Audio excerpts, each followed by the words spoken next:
I've written about Marc Chagall, who is in my estimation, the best Russian painter of the 20th century. Um, he was Jewish and he lived in what is essentially Western Russia, but it was in an area called the Pale of Settlement. And it was the way the Russians, prior to the revolution, treated Jews by ghettoizing them, putting them in not into a city and a group within the city or a section within the city, but it was a large geographical area, a good chunk of Western Russia. And they were put into this large geographical territorial ghetto. And they could not leave that ghetto, and sometimes they couldn't even move within the Pale of Settlement. But Chagall was able to overcome this form of racism, and because of that, he was able to kind of elevate his creativity to help not just his Jewish brothers and sisters, but all people, Christians and everybody else that were suffering in Russia. And Chagall was one of my favorite painters. In fact, Eye in the Village was one of my favorite paintings when I was in college, and I had it in a poster of it in my dorm room. And when Jack wanted to learn about art history as a 3-year-old, the painting that most mesmerized him was Eye in the Village by Chagall. And I told him that I had a painting like exactly the same painting that he liked so much, and in my college room, and I wanted to know why he was so fascinated. And there are a lot of things that Eye in the Village tripped a switch in Jack's brain as a 3-year-old. But if you ask him today, and he is honest about this, he'll show you his home in the village that Chagall is painting.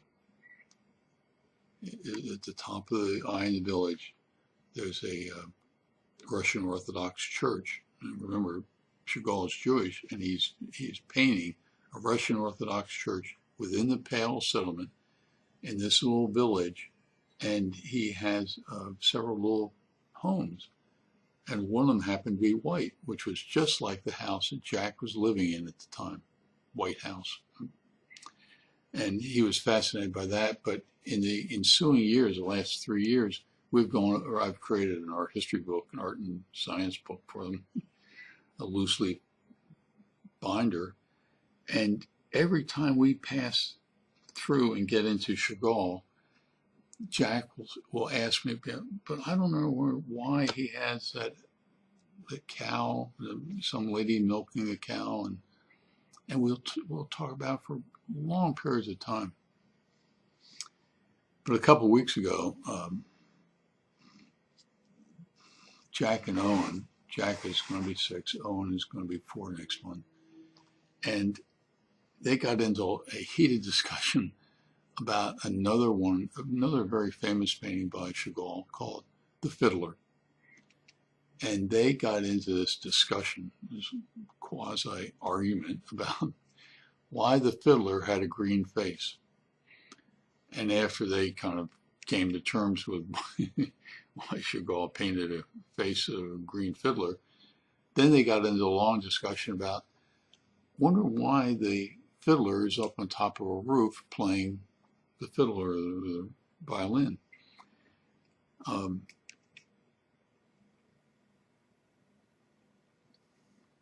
so this is the backstory about Jack and Owen. They want to learn, and they know now, they can identify in most of the artists at least a half a dozen or more paintings by Chagall, Van Gogh, Vermeer, Michelangelo, Turner, Vermeer, Rembrandt, oh, the list goes on, Pablo Picasso.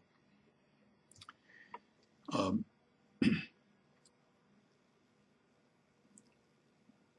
but it is, I mean, it is fascinating to me to watch their development of understanding and their development of appreciation for the arts at essentially preschool age.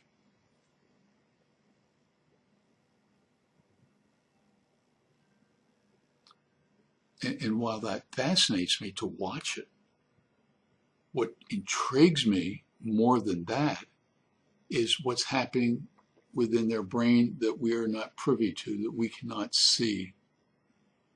And we know enough about the development of a child's brain in the first several years to know that the brain develops exponentially and just grows and grows. And the more information that the child wants to learn, the net result is the brain develops. So that the child is given the opportunity at a young age, 25 years from now, that child, his or her brain will be developed far more than a child that has not been given that opportunity to learn. And at that age, at 25 or 30 or whatever age we're talking about, you're not going to go back to the beginning and start over again so the child, now adult, can make up the difference. So the backstory is about two young grandsons of mine who I dearly love.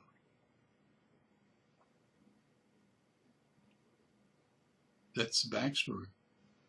The critically important story is for you, because you have children, or you have grandchildren, or you have children in your neighborhood, especially very young children, who want to learn. I was going to say, I challenge you. I do challenge you. I challenge you to find one or two or three kids, and you know, you can ask them what they want to learn about. Jack wanted to know what I was doing one time. I was working on my laptop and I was teaching an art history class online, and he said, "What's that?" And I said, "That's a painting." And I said, "You know, you paint." And it's a painting. Toddles off. 10, 15 minutes later, he comes back and says, "What's that?" I said, "That's another painting." And then it dawned on me. I love art history. That is my favorite class. I would teach it 24/7 for the rest of my life.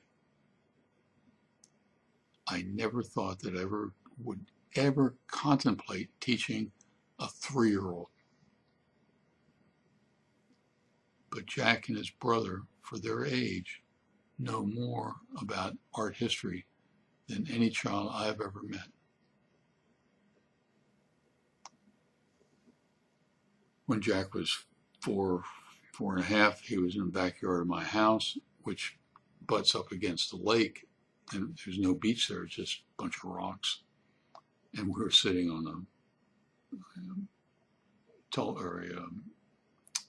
railroad tie that holds back the flowers and the flower bed, and we're just throwing rocks into the lake, having the time of our lives. And all of a sudden Jack says, "What's this?"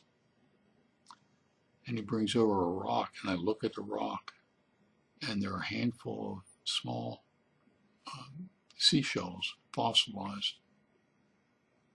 And I thought, Jack, if you wanted to learn about art history, you're going to learn about fossils. Jack and Owen now have a fossil collection larger than any child and larger than anybody in America, unless they're into geology and fossils. And they know about trilobites. Jack has a tooth of a dinosaur. Owen has cropolite of a dinosaur. Do you know what a cropolite is? Ask Jack. Ask Owen. Cropolite is the correct way of saying dung, dinosaur dung, and it's fossilized. Owen calls it dinosaur poop.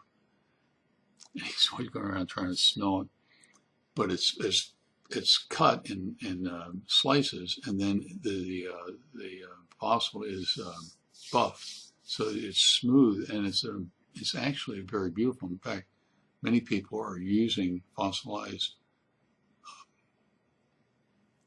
dinosaur dung for jewelry. I mean, it is very beautiful. But the issue for you is not Jack and Owen. The issue that you have children of your own, or grandchildren, or kids in the neighborhood, that you could help them learn something. That's a wonderful thing. It's fun to watch it. But what you're really doing for that child is developing their brain, which you cannot see. But that child 10, 20, 30, 40, 50 years from now will benefit from your exposure to that small child when that brain is starting to develop. Man, I'll tell you,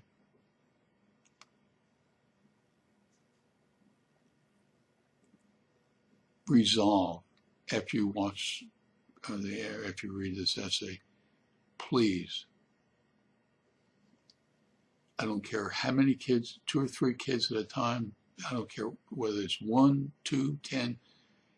Start the development of teaching to young children, especially the younger the better. Thank you for the time, and I appreciate your listening to me rant about this. But it is, I wasn't going to say this, but I've taught for 20 years at 3 or 4 different colleges.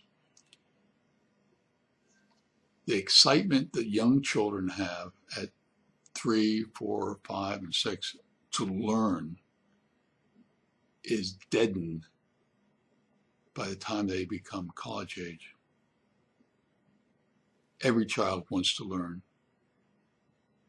Vast majority of, at least half of the students that I have every semester, half of them are in that class for one reason: to get 3 hours of credit so they can get out of college earlier and get to work.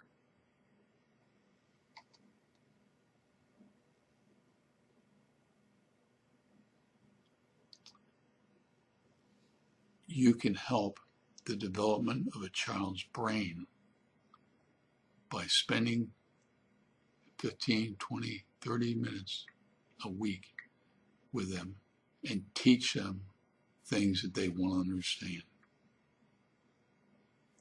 So thank you again, and I'm sorry for the length of my video. But this essay gets to the heart of the issue of learning. Thank you very much.